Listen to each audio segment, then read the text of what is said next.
టమాటా పల్లి రోటి పచ్చడి, పల్లీలు, కొత్తిమీర, ఎండుమిరప, టమాటా, ఉప్పు, చింతపండు, ఎండుమిరపకాయలని రోట్లో వేసి బాగా మెత్తగా నూరుకుంటే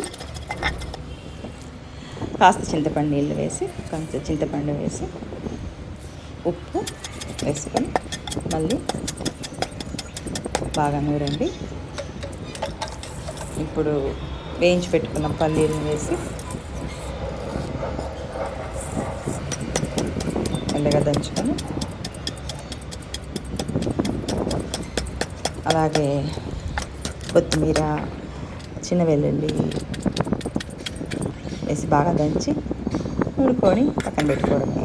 ఇందులోకి టమోటా ముక్కల్ని వేసి మగ్గించుకున్న టమోటా ముక్కల్ని వేసి కలిపి మళ్ళీ బాగా నూరండి.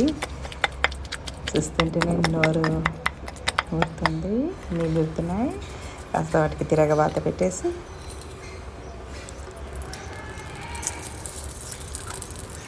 తిరగబాత పెట్టిన పచ్చడి అవ్వగానే వేడి వేడి అన్నంలో కాస్త నెయ్యి వేసుకొని పచ్చడి వేసుకొని ఇంకా తినడమే. నెక్స్ట్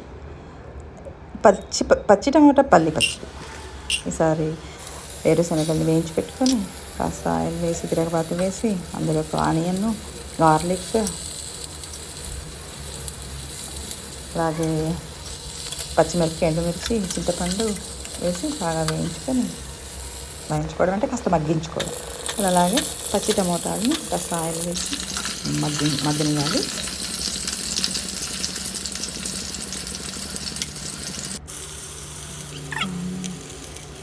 ఇందాక వేయించుకున్నాక కాస్త కరివేపాకు, కొత్తిమీర, మగ్గిన టమోటాలు, వేయించి పెట్టుకున్న ఇవన్నీ రోట్లో వేసి నూరుకొని అన్నంత కలిపి తినడమే.